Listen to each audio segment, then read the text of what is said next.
I have 3 children from a previous marriage. The decision to leave came after the birth of the youngest.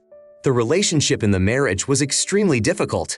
My ex-husband was characterized by laziness and did not look for work while spending my money. His attitude towards me was far from respectful. When he left me in the hospital for a week after giving birth, taking all my money for cigarettes and preferring home entertainment in the form of video games, I realized that I couldn't go on like this, especially after I found out about his cheating with another woman while covering up a visit to my son in the ICU. At that point, I didn't know about his cheating as I considered her just a friend. My attitude towards him turned to hatred, which only intensified after his decision to stop seeing the kids because of my new acquaintance. He has only seen them a few times since 2017, and that was only when visiting his mother, a few months apart. Contact between us has stopped altogether, although my brother was once closely involved with my ex, leaving me alone with the responsibility of raising 2 little ones. This situation always caused conflict, and I was accused of being dramatic. My brother and my ex-husband remained friends for some time after our separation. When my brother needed a place to stay for work, he often mentioned my ex during visits to me. But the most annoying was my ex's assertions, relayed through my brother, that I was preventing him from seeing his children. When my brother says that I should make more of an effort to have the kids see both parents, it makes me boil with anger, especially when such talk happens in front of the kids. I suggested that he stop mentioning this man's name in my house. I'm tired of hearing recriminations every day about a situation he shouldn't be involved in. My requests are usually ignored, so when he brought it up again yesterday, talking about my ex's depression and his loneliness, I once again asked him to stop. I am not preoccupied with what state my ex is in. Instead, he could reflect on his actions. However, my brother kept returning to the subject, which resulted in me asking him to leave my house, indicating that his presence here was no longer desired. He was surprised, saying that he could not believe that I was kicking him out because of his conversations, while realizing that it could interfere with his work. The situation escalated to the point where I felt I had done wrong by kicking my brother out. You didn't do wrong by kicking him out of your house. It wasn't about the words, it was about his behavior. It's not just what he said that matters, it's how he acted. If he didn't respect the boundaries you set, the right thing to do was to not allow his guilt-based manipulation. He was warned repeatedly and chose to ignore you, turning his guilt into a weapon against you, trying to play the victim. His argument that he can't get to work without staying with you doesn't hold up. Traveling more than 5 minutes to work is a common situation for most people. If he really cares about his job, he will find a way to get there on time without having to live in your house. This incident highlights a common trait between him and your ex, a tendency to shift responsibility for his problems onto others. If your brother really wants to help your ex, he should advise the latter to try harder for the sake of the children, rather than blaming you for his own failures. It may be worth considering more formal arrangements for child support and meetings with the children so that all interactions are clearly documented. This will help ensure the safety and well-being of the children in the long run. Next story. I have turned 53 years old and my spouse Abby has turned 50. Our life together has spanned more than 30 years, 20 of which we have spent legally married. Our family grew through the adoption of our son Jack when he was an infant after the tragic loss of his parents. Jack is now 20 years old. The process of raising him has had some challenges, but overall he has grown up to be a kind and responsible person. During his school years, he showed excellent academic performance and possessed common sense. Jack never caused trouble out of malice. He always appreciated the time spent with us and loved to watch TV in our company. As a teenager, he began to show an interest in cooking, in which he achieved notable success, reminding us of the famous chef Gordon Ramsay. The change in our family life came after our daughter was adopted, even before she was born. At that time, Jack was already a teenager. Our daughter proved to be quite a difficult child, having had the experience of living in several foster homes. Despite this, Jack showed her love for her and tried to do his best to show her that our home was a place of safety and comfort. Abby and I strive to provide her with the same atmosphere. I want to emphasize that we never assigned Jack the responsibility of raising our daughter, considering it our prerogative. However, out of his own initiative, he often offered to spend time with her and apparently preferred her company to that of his friends. Despite his lack of experience of having a nanny, on rare occasions of emergency, Jack could show irritation towards his sister, but always assured us otherwise when it came to some difficulty in dealing with her. Shortly after his 19th birthday, Jack met a girl who was 18 years old. From then on, his behavior began to change. He began to show irritation towards us and towards Sam. At times, he would make strange or hostile remarks to Abby and me. Sometimes I noticed him telling Sam about her biological family. I tried to stop such conversations, but Jack would make excuses and leave the house. In the course of trying to discuss his recent behavior with my son, I expressed my concerns about Sam's contact with her biological family. I emphasized that these connections could be adverse and pose a threat to her well-being given the toxicity and potential danger from her birth family. During a morning conversation with my son along with his wife, he stunned us with the assertion that his girlfriend blamed us for isolating him from his family throughout his upbringing and for the adoption allegedly being a traumatic experience that separated him from his biological family. We were stunned by these words, as we had always tried to be as open and honest as possible. Communication with the rest of his family had failed, which led to the adoption. My wife tried to explain that we never intended for this outcome, but in response our son insulted her, accusing her of lying and even calling her child abductors. I immediately intervened, suggesting he leave the house until he was ready to apologize. He left, expressing the hope that Sam would someday realize the truth about her biological family and realize how badly we had done in separating her from her birth family. This logic seemed unfathomable to me, and his words caused a great deal of upset. I was extremely reluctant to kick him out, as I was eager to dialogue. However, when faced with the insults directed at the woman who had devoted most of her life to him, I could not stay away. In the moment, I acted as I saw fit, but I deeply regret the conflict that erupted. No, don't blame yourself for what you did. Your actions and words towards both children were right. By the age of 20, a person should have the ability to adequately control their behavior and speech. Your son had no right to treat you this way. Even at the age of 6, I already knew that it was unacceptable to speak to my parents that way.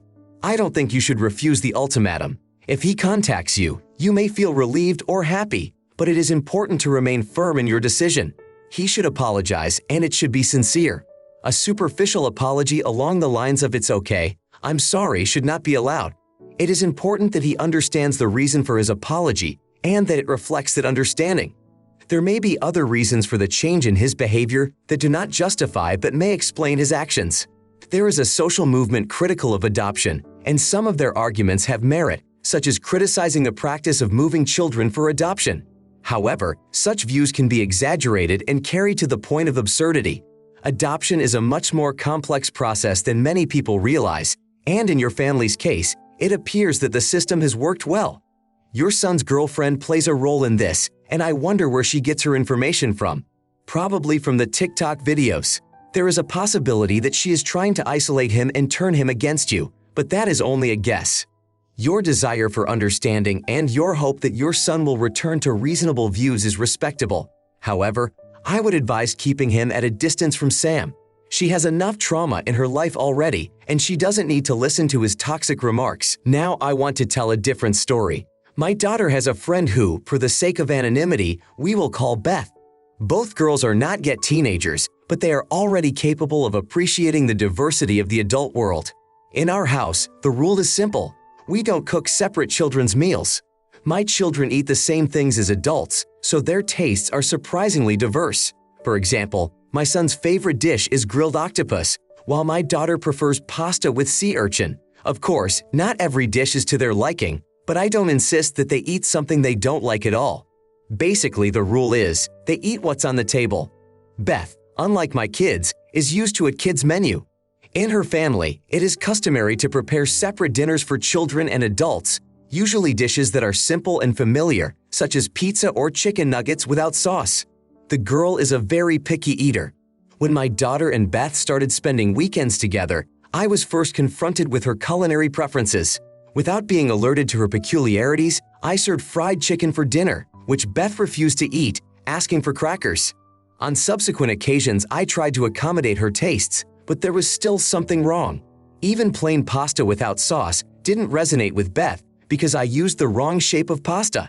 Because of her picky eating habits, I began organizing the girls' meetings so that they would end before dinner. Beth's parents noticed the change and inquired as to the reason. After explaining the situation, I heard a suggestion to always keep chicken nuggets in the freezer, especially for Beth. I declined, however, as I do not want to encourage my children to make a habit of demanding a special menu. This response of mine caused resentment on the part of Beth's parents, and they decided to limit our daughter's socialization. I feel guilty about this. Making the decision to end friendships before dinner proved to be a successful move, avoiding the misunderstandings associated with a variety of culinary preferences. This measure helped to eliminate the anxiety that could arise from differences in perceptions of food, especially when it became a point of contention among parents. As a result, Beth's parents were challenged to interact more closely with their child during family dinners. Your confidence in your parenting methods deserves respect. You are investing effort in developing your children's flexibility in their culinary preferences and ability to adapt to a variety of meals in adulthood. It is important to note that special diets can only be justified if a child has certain health limitations. Nevertheless, expecting a homeowner to purchase and store specialized foods for a guest who visits their home regularly seems excessive.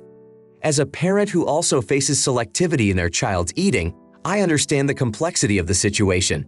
However, it has never occurred to me to require others to customize their home menu to fit my child's unique preferences.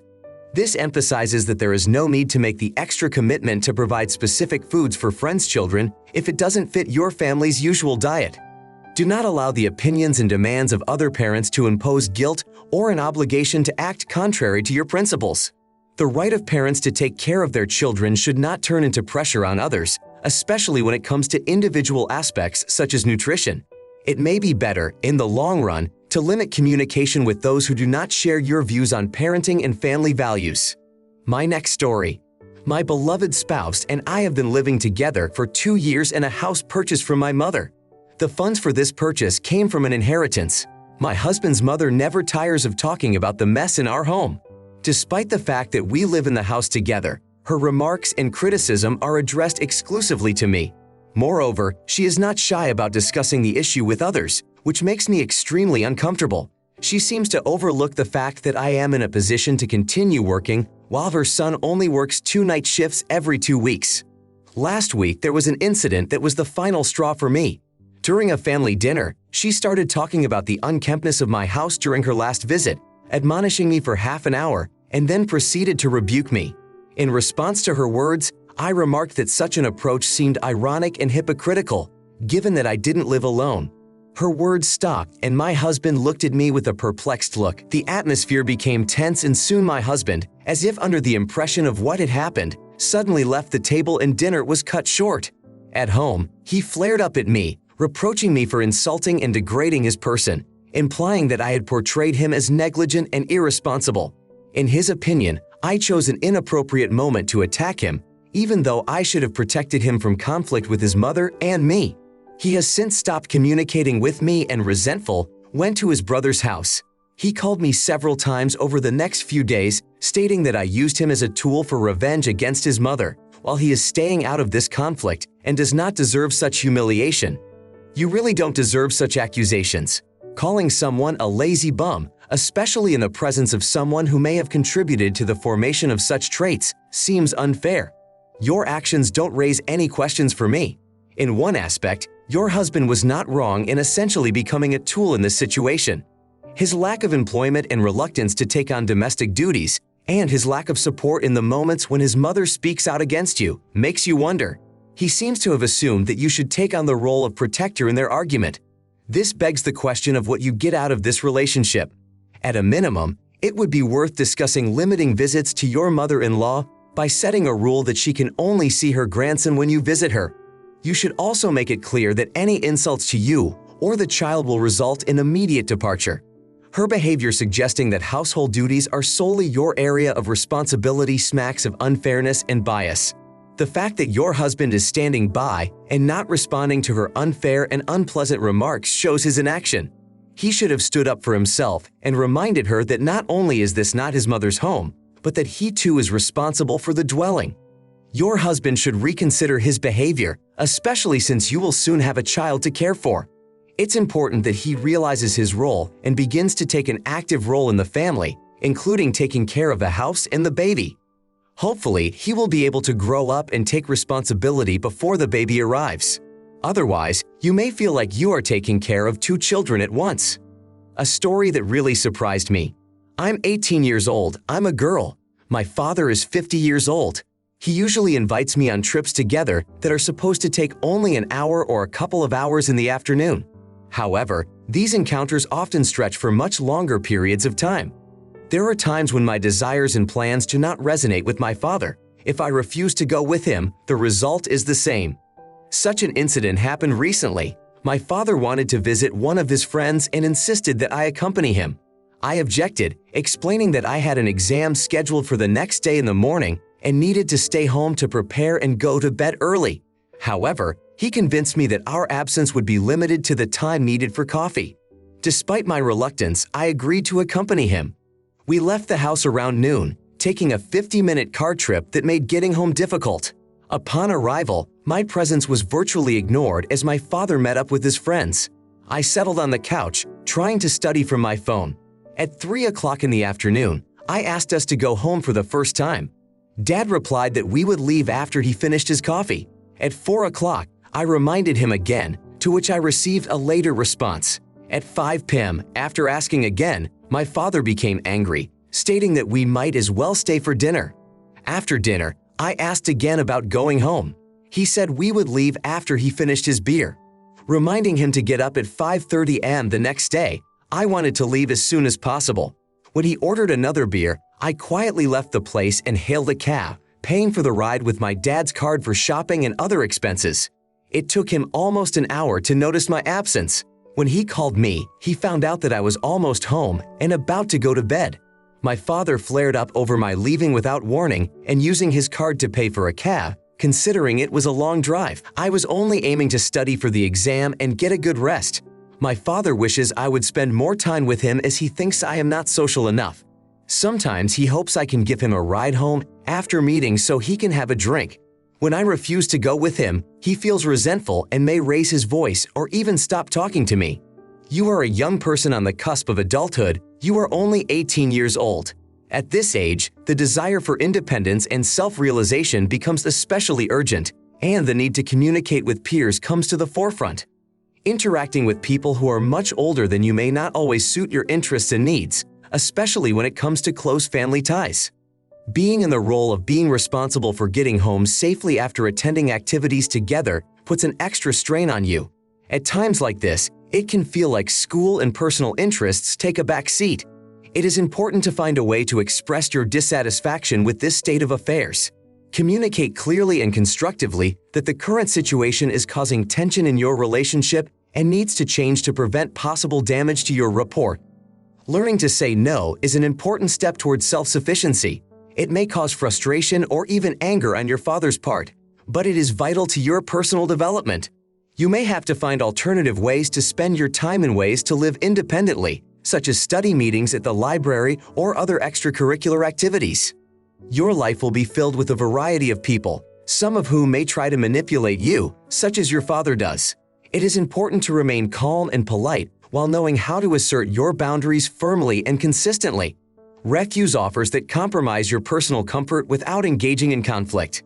As an adult, you have the right to manage your own time and make decisions that affect your life and future.